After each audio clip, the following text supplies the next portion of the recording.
Hello guys, welcome back to another video. तो guys, इस video में हम लोग जिस कंपनी के बारे में डिस्कस करने वाले हैं, ये कंपनी रेल की इंफ्रास्ट्रक्चर प्रोजेक्ट संभालती है। अगर कंपनी के बारे में डिस्कस करें तो कंपनी प्रॉफिटेबल है एंड काफ़ी सही डिविडेंड भी आप लोगों को पे करती है।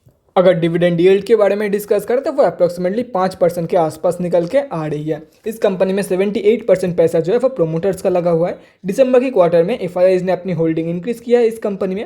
एलआईसी की होल्डिंग 8% प्लस है इस कंपनी में एंड हम आप जैसे छोटे मोटे रिटेलर की जो होल्डिंग है इस कंपनी में वो अराउंड 12% के आसपास की निकल के आ रही है। तो गाइज, इस वीडियो में हम लोग बेसिकली 3 पॉइंट कवर करेंगे। So the first point is fundamental analysis. यहाँ पे हम लोग देखेंगे कि कंपनी कौन सी है एंड कंपनी फंडामेंटली कैसी है for short term trade and long term investment purpose. Second point is volume analysis. Volume को एनालाइज करके हम लोग फ्यूचर ट्रेंड के बारे में अंदाज़ा लगाने की कोशिश करेंगे। And the third point is technical analysis. यहाँ पे हम लोग डिस्कस करेंगे डिफरेंट टेक्निकल्स के बारे में, मतलब कहाँ पे आप लोग बाई करके चल सकते हो एंड क्या आप लोग की टारगेट रहने वाली है फॉर स्विंग ट्रेडिंग। तो गाइज, बिना टाइम वेस्ट किए पहले पॉइंट की तरफ बढ़ते हैं और देखते हैं कि कंपनी कौन सी है एंड कंपनी फंडामेंटली कैसी है। तो गाइज, यहाँ पे आप लोग कंपनी का नेम देख सकते हो, रेल विकास निगम लिमिटेड, जिसको आप लोग आरवीएनएल के नेम से भी जानते हो। और ये नेम सुनकर आप लोग को बताने की ज़रूरत नहीं है कि कंपनी करती क्या। जैसे कि यहाँ पे आप लोग, अगर किसी को नहीं पता है तो यहाँ पे आप लोग पढ़ सकते हो पॉज करके। अगर कंपनी के बारे में और भी कोई चीज़ डिटेल में जाननी हो तो कंपनी के वेबसाइट में जाके आप लोग डेफिनेटली चेक कर सकते हो। Company both BSc and NSC में लिस्टेड है। 6828 करोड़ के आसपास की कंपनी की मार्केट कैप है। 6.11 की पी है। आरओसीई 11.3% है एंड रिटर्न ऑन इक्विटी 17.3% के आसपास के निकल के आ रही है। लास्ट 6 मंथ से ये कंपनी एक ही रेंज में कंसोलिडेट कर रही है। इसीलिए कंपनी की जो लास्ट 6 मंथ्स की रिटर्न है वो अप्रॉक्सीमेटली 8.5% है। लास्ट 3 साल की सेल्स ग्रोथ काफ़ी सही है, 26.6% है एंड अभी बुक वैल्यू के आसपास ही कंपनी ट्रेड कर रही है। और यहाँ पे अगर 1 साल की अप्रॉक्सीमेट मैक्सिमम रिटर्न देखा जाए तो वो 100% से भी कम है। और इसके अगर डिविडेंड यील्ड देखा जाए तो काफ़ी सही डिविडेंड यील्ड ये कंपनी आप लोगों को प्रोवाइड कराती है, 4.82% है। फेस वैल्यू 10 की है। एंड अगर कंपनी की प्रोज एंड कॉन्स के बारे में डिस्कस करें तो गाइस यहाँ पे देख सकते हो। अगर प्रोज में डिस्कस करें तो कंपनी अभी बुक वैल्यू के आसपास ट्रेड कर रही है। कंपनी की जो डिविडेंड यील्ड है वो 4.82% है। Company is expected to give good quarterly result in March quarter. तो अगर मार्च की क्वार्टर में जितना एक्सपेक्ट किया जा रहा है, अगर कंपनी उतना ही प्रॉफिट शो कर देती है तो आप लोग एक काफ़ी सही रिटर्न एक्सपेक्ट कर सकते हो from this company during the time of March quarterly result out. ठीक है। अगर कंपनी की डिविडेंड पे आउट के बारे में डिस्कस करें तो वो 32% के आसपास निकल के आ रही है। अगर कॉन्स में डिस्कस करें तो कंपनी के पास 3311.26 करोड़ के आसपास की कंटिजेंट लायबिलिटीज़ है and company might be capitalising the interest cost. और अगर दिसंबर की क्वार्टर के बारे में डिस्कस करें तो देख सकते हो यहाँ पे सितंबर की क्वार्टर की कंपैरिजन में काफ़ी सही सेल्स दिखाई है कंपनी ने दिसंबर की क्वार्टर में और करीब 300 करोड़ के आसपास की कंपनी ने प्रॉफिट दिया है इन दिसंबर क्वार्टर। करंट टीटीएम में कंपनी ऑलरेडी एक रिकॉर्ड ब्रेकिंग प्रॉफिट दे रही है जो कि 1117 करोड़ के आसपास की निकल के आ रही है। तो बाय द एंड ऑफ 2022 की फाइनेंशियल ईयर आप लोग 1300 से 1400 करोड़ के आसपास की प्रॉफिट एक्सपेक्ट कर सकते हो फ्रॉम दिस कंपनी। अगर बैलेंस शीट के बारे में डिस्कस करें तो कंपनी रिजर्व इंक्रीज करने के साथ साथ डेट भी इंक्रीज किया है, लेकिन अगर अभी भी देखा जाए तो कंपनी की जो डेट है वो अनकंट्रोल्ड डेट है, रिजर्व से काफ़ी ज़्यादा डेट है कंपनी के पास। और अगर शेयर होल्डिंग पैटर्न के बारे में डिस्कस करें तो कैसे यहाँ पे देख सकते हो 78.2% पैसा जो है वो प्रोमोटर्स का लगा हुआ है। एफआईआईज ने अपनी होल्डिंग इंक्रीज करी है एंड अगर डीआईआईज में डिस्कस करें तो एलआईसी की होल्डिंग है 8.5% के आसपास इस कंपनी में। हम आप जैसे छोटे मोटे रिटेलर की जो होल्डिंग है वो 12.32% है। कोई भी बड़े रिटेलर का होल्डिंग यहाँ पे नहीं है। अभी कंक्लूजन में आता है कि कंपनी एक्चुअली कैसी है for short term trade and long term investment purpose. पहले शॉर्ट टर्म के बारे में डिस्कस कर देता हूँ। देखो गाइस, शॉर्ट टर्म के लिए ये कंपनी आप लोग को बिल्कुल भी नहीं रिकमेंड करने वाला हूँ, क्योंकि कंपनी जब कंसोलिडेट करती है तो तब कंपनी 6-7 महीने या तो फिर 8-9 महीने के लिए भी कंसोलिडेट करती है एक ही लेवल पे, तो कोई फ़ायदा नहीं होगा आप लोगों को, बेकार में आप लोग इन्वेस्ट करोगे। ठीक है।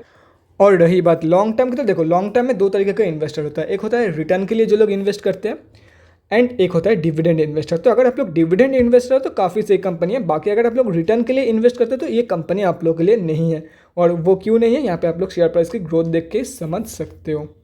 और ये नॉर्मल है, जो कंपनी इतना बढ़िया डिविडेंड देती है उसमें ये नॉर्मल बात है।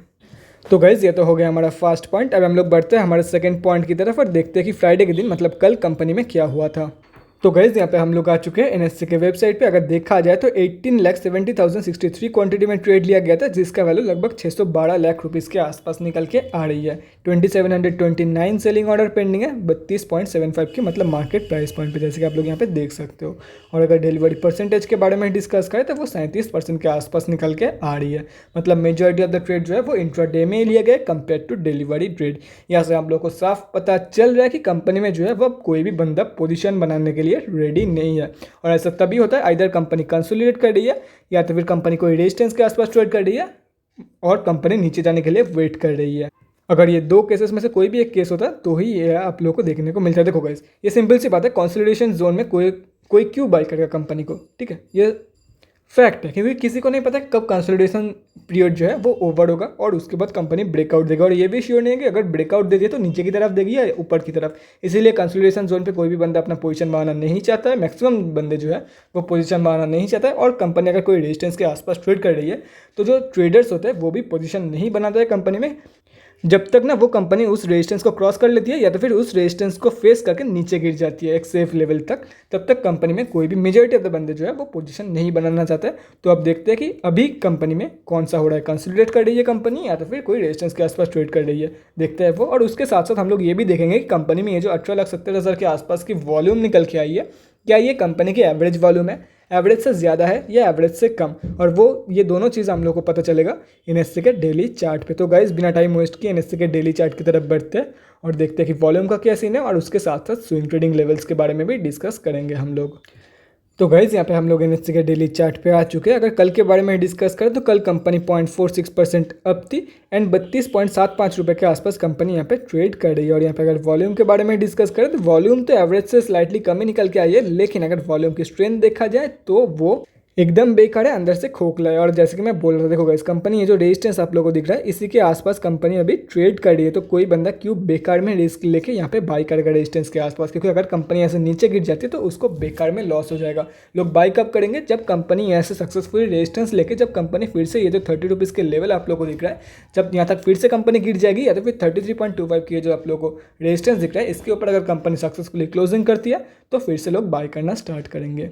और आप लोगों को भी सेम करना है। अगर कंपनी बाई चांस यहाँ से रेजिस्टेंस फेस करके नीचे गिर जाती है तो wait for the bounce back. जब कंपनी ऐसे बाउंस बैक देगी तो आप लोगों को बाई करना है for the target of 33.25 and 38.65। और अगर कंपनी यहाँ पे ट्रेड करते करते 33.25 के ऊपर क्लोजिंग कर देती है तो 38.65 आप लोगों का फर्स्ट टारगेट है एंड सेकंड टारगेट 44.45। और अगर मार्च के क्वार्टर में बहुत ही सही रिजल्ट कंपनी शो करती है जैसे कि वहाँ पे लिखा हुआ था, अगर ऐसा होता है तो आप लोग एक न्यू 52 वीक हाई भी एक्सपेक्ट कर सकते हो फ्रॉम दिस कंपनी, क्योंकि मार्च क्वार्टरली के रिजल्ट के साथ साथ फाइनेंशियल ईयर के भी रिजल्ट पब्लिश होने वाले, तो बहुत ही बढ़िया गेन आप लोगों को उस टाइम पे देखने को मिल सकता है। और पोटेंशियल न्यू 52 वीक है ये आप लोगों के सामने है, जैसे कि आप लोग यहाँ पे देख सकते हो। तो guys that's it for this video, अगले वीडियो में मिलते हैं गाइज। Thanks for watching. और गाइज अगर आप लोगों के मन में कोई भी डाउट या क्वेरी रहती है स्टॉक मार्केट या किसी भी स्टॉक से रिलेटेड तो कमेंट सेक्शन में कमेंट करके मुझसे पूछ सकते हो, या तो फिर मेरे इंस्टाग्राम का लिंक आप लोग को डिस्क्रिप्शन बॉक्स में मिल जाएगा, जाके वहाँ पर ही मुझे डीएम कर सकते हो for an one on one conversation. Thanks again for watching guys, bye guys and definitely guys stay safe.